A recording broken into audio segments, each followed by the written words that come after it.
Well, we're the Bowdens, Rich and Carolyn Bowden.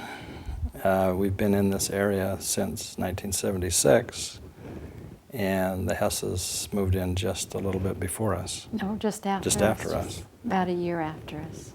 So we've known them a long time. Known them a long time. And of course, they just live up the street, so it makes it a lot easier to get to know somebody when you live close by. Yeah. Well, we both did. When we moved in the ward boundaries had just recently changed, and so there were a lot of people moving in the area constantly, and they were just friends that we got to know right away. Right. We were in the Lake Forest ward, and they were in that ward. And they were about our age, so they were just people that we associated with. Kids were the same age. And so we had quite a lot of contact with them. Still do.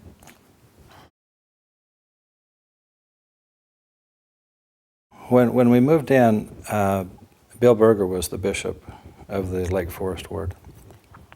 And Kyle was put in the bishopric shortly after he moved in here. I think when we were made Mission Lake ward, he was made a counselor in the bishopric with Dave Daly and Bishop Berger. And I think before that, he was probably in the Young Men's. He was in the Young Men's presidency. He probably was in the Young Men. So when we first moved in, I was in the Elders Quorum presidency. And Kyle would have been probably in the Young Men's presidency when we first met in. Or shortly after he moved in. Yeah. I mean, he was great with the youth, so that was a place that they put him.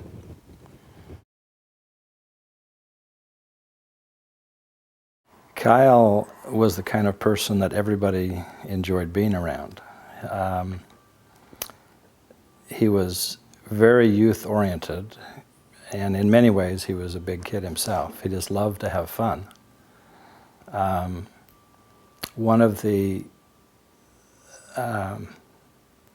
memories I have of Kyle about Kyle as a person is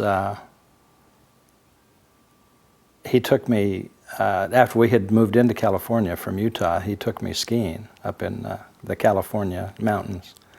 And we had a great day skiing together. But it's about the last time I went skiing in California. But I still remember going skiing with Kyle. Well, my memory of Kyle, it's kind of funny. I was pregnant with Dan, and I was really huge. And he said to me, "Boy, you're sure a lot bigger than Karen ever gets." And I could have bonged him. Because, of course, when you're pregnant, you're huge and you're big, and I didn't appreciate that, but I still liked him.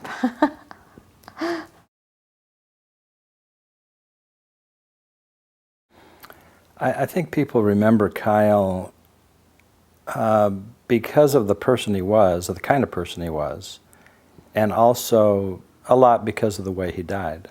I think people remember the tragedy, but those who really knew Kyle, he's one of those people that you don't forget. I was trying to think what I can think of.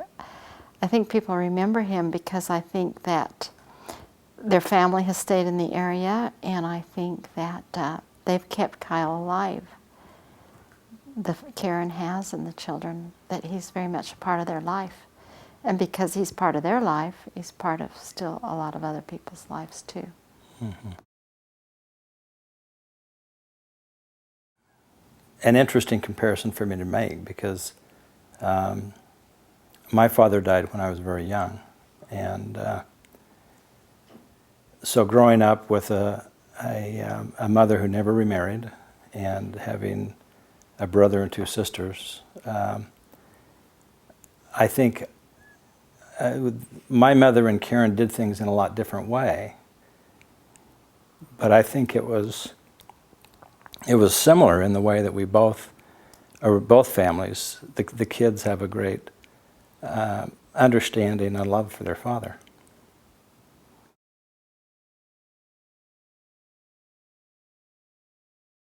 it was similar, but very different. And Karen is unique in the way she does things. And but my mother was, I knew who my father was, growing up, and you knew he was there, part of your life? I mean, you knew he was your, your father? yeah, no, Obviously. I mean, it was, he was. We didn't do all the things, all the right things around him or around his memory, but he was not forgotten by my mother by any means. So I've watched Karen with interest over the years because of that.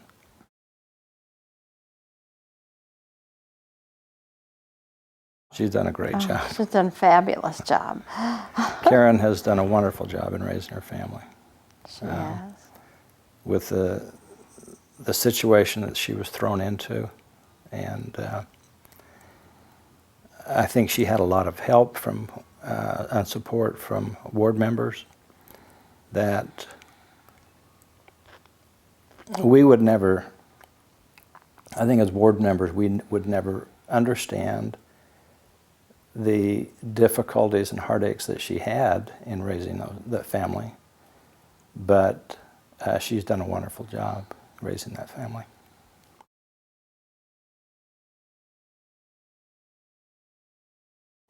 Well, as a bishop, my association with Karen was much different because her kids were pretty well raised. I mean, Cammie was in high school and junior high. And, she was one of your Relief Society presidents. But when I called her, the whole experience of calling her as a Relief Society president was quite interesting because I kept thinking, no, Karen has enough to worry about. She doesn't need the whole ward to worry about. And after a while, it became clear to me that I wasn't listening to the Lord.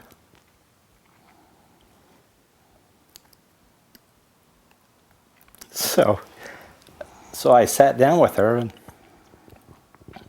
and issued the call, and she was a great Relief Society president. She did a great job. And I think that's who the Lord wanted, because she had something to offer to the whole ward. But it was a lesson to me that as a bishop to listen to the Lord a little bit. Because he definitely, that was a calling that he wanted.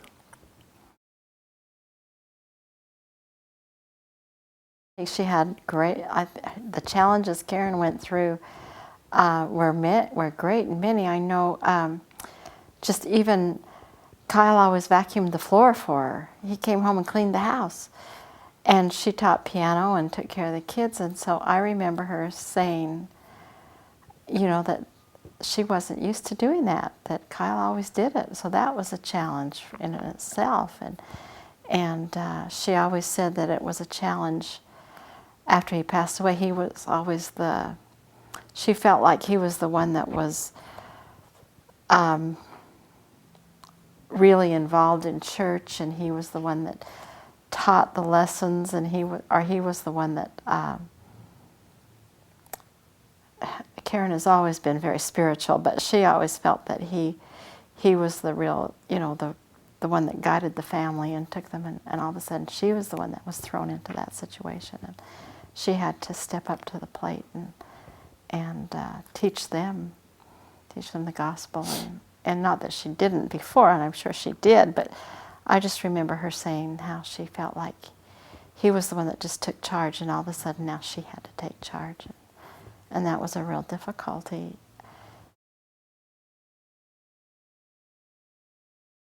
Well, I will tell you exactly what we were doing. When we first heard about Kyle's death, we had gone out to dinner with the Stories, and for some reason, Dan was over at Stories being babysat, and Dan and John. I don't know why. I don't know where other kids were, but we stopped by to pick them up, And somehow Darlene's story was in the Relief Society presidency at that time, and the Relief Society presidency had called and left a message with Marcy, who was babysitting, that Kyle had passed away, or that there'd been an accident. And so we immediately left our children there, or whoever was there. I can't even remember. I know Dan and John, maybe John was there too. They were just a year old, and not even a year old, and about 2.5 too. And we went up to Karen's, and I think Bishop Berger had just left. So Rich and I were one of the ones that were up there. It was probably about 10 o'clock at night when we were up there, and it was just, my first reaction was, I mean, it was just a shock. I mean, how could you believe something like that could happen? Yeah, it was hard to accept. It was hard to think that it would happen. They were, I guess, Bishop Berger had come back because they were at youth conference over at Catalina, and he had come back to talk to Karen, and I remember talking with Bishop Berger about it and trying to figure out how we're going to help the family. I was the Elders Quorum president at the time, and but it was just, I remember the night. I remember that we were involved with stories, and I remember that we had gone up to Karen's, and it was just one of those situations in life that you say, this can't be happening.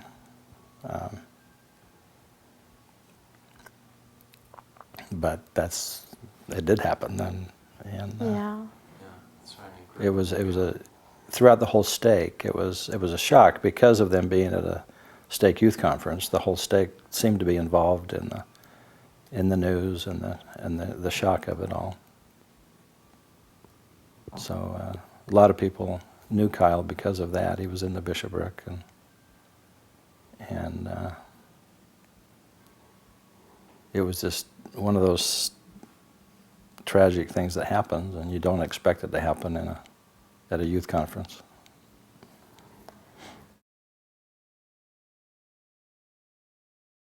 Remember what was said, or I don't know how long we stayed. I don't remember a lot about that night. I remember Karen. It was Karen, as always. She was very strong and trying to be strong, but I don't remember a lot of the details of that night. I can't remember either. I remember vaguely the funeral service, and I remember talking to people as they were coming in that it was just hard to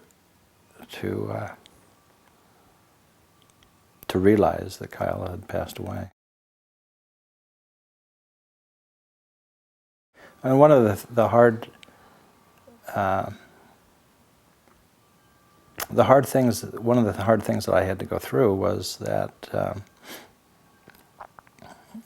I was called to take his place in the bishopric.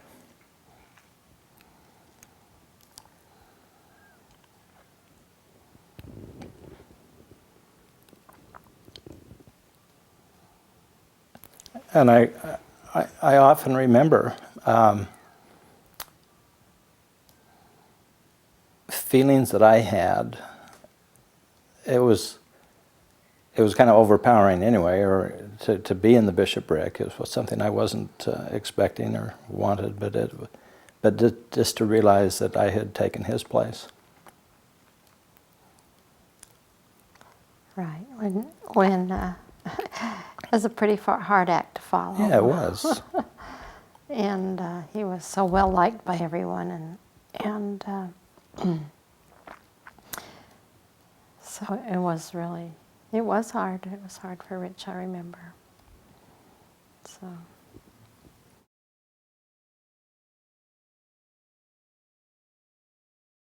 Oh, yeah. I think our whole ward felt responsible for their family. I think I know I felt responsible to help in any way I could. And I think our involvement of being in the ward leadership helped us do more things with them, and I think we were me being in the bishopric, I was more aware of some of the things that were going on as Karen made her adjustments. I would hope that we did help. I can't remember that we did, but I hope we did enough. I don't know. You know, you forget, and you know, life goes on, but you just kind of hope that you've been part of it. Yeah, I think we tried to help as best we could. Our kids were about the same age, and so there was involvement there. You always look back and think, well, if I would have done this or I would have done that, things would have been, you know, we could have helped her more. And I know there were some in the stake that, and maybe they're just in the ward, but were there for her to give her a lot of advice in financial affairs and legal affairs.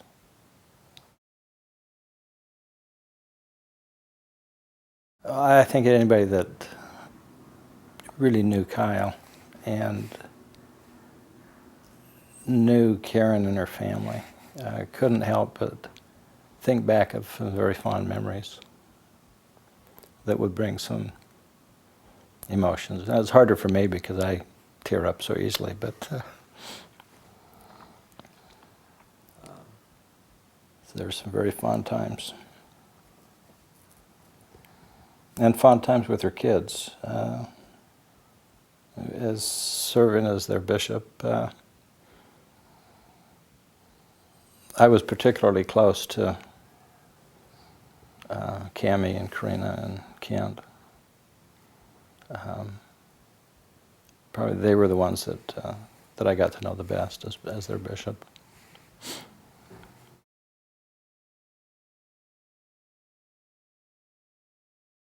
I know Karina loves you.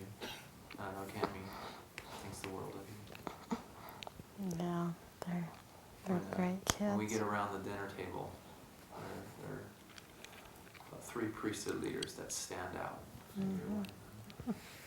That was a rock. Have that faith that you're going to be with them again, and it's that core belief and knowledge and hope that you're going to see them again. And I truly believe that. I believe that we'll see Kyle again, and I know Karen does. And I think that that's the faith that you have to continue forward. It's, you know, this isn't the end. And I know Karen knows that too. She's looking forward to that time when she's with them, and that's what you have to believe. You have to know and have that faith that you're going to be with them. I think Kyle was one who had great faith. Just the way he lived his life, the way he did things, he knew the gospel was true. He had a very strong testimony. And so his faith in the Lord, he leaned upon the Lord to help him with things. I know Kyle had struggles. He had challenges at his work. But Kyle enjoyed life. And I think it was partly because of his faith that he knew he had a strong orientation in the gospel, and he knew what was right. And he knew that if he kept the commandments and kept his family focused in the gospel, that all would be well. And I think that Karen, her faith has been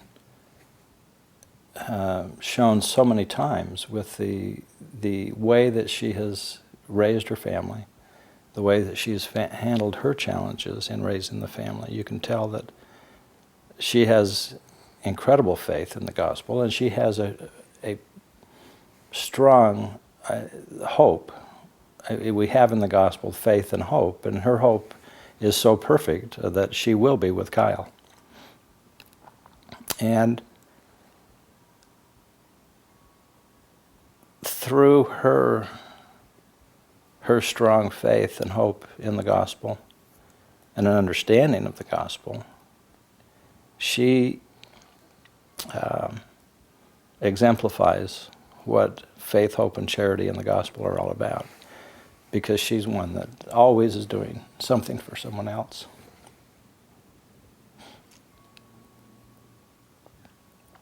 And I think that's the way she and Kyle lived together. That they both were very strong, and they were both willing to do anything for anybody. And I think she's tried to instill that within her children, and they understand the gospel. They understand what's right, and they have that faith and hope that they will be able to see their father again.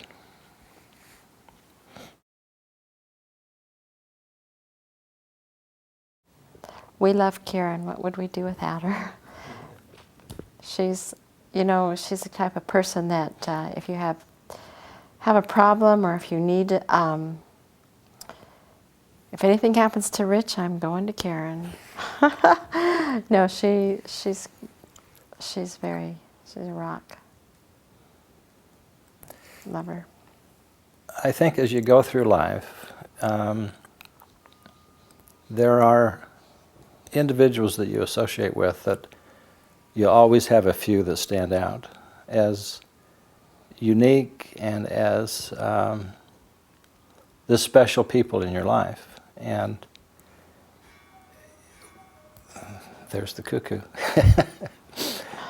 You know, we're fortunate to have lived in this area this long and known so many people like Karen. And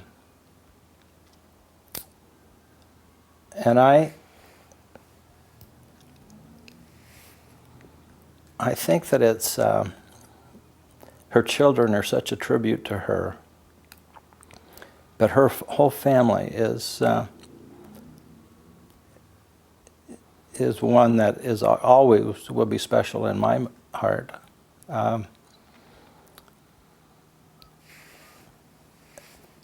Having watched them grow, having watched Karen, watching Karen grow, because she has grown a lot in the last 27 years. But I would hope that they, how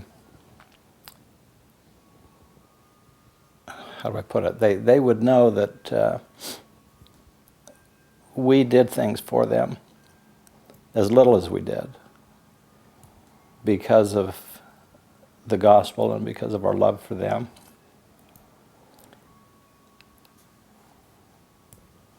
And that now, even though they're all grown and all on their own, that they're all very special to us. And we would do anything for any of them.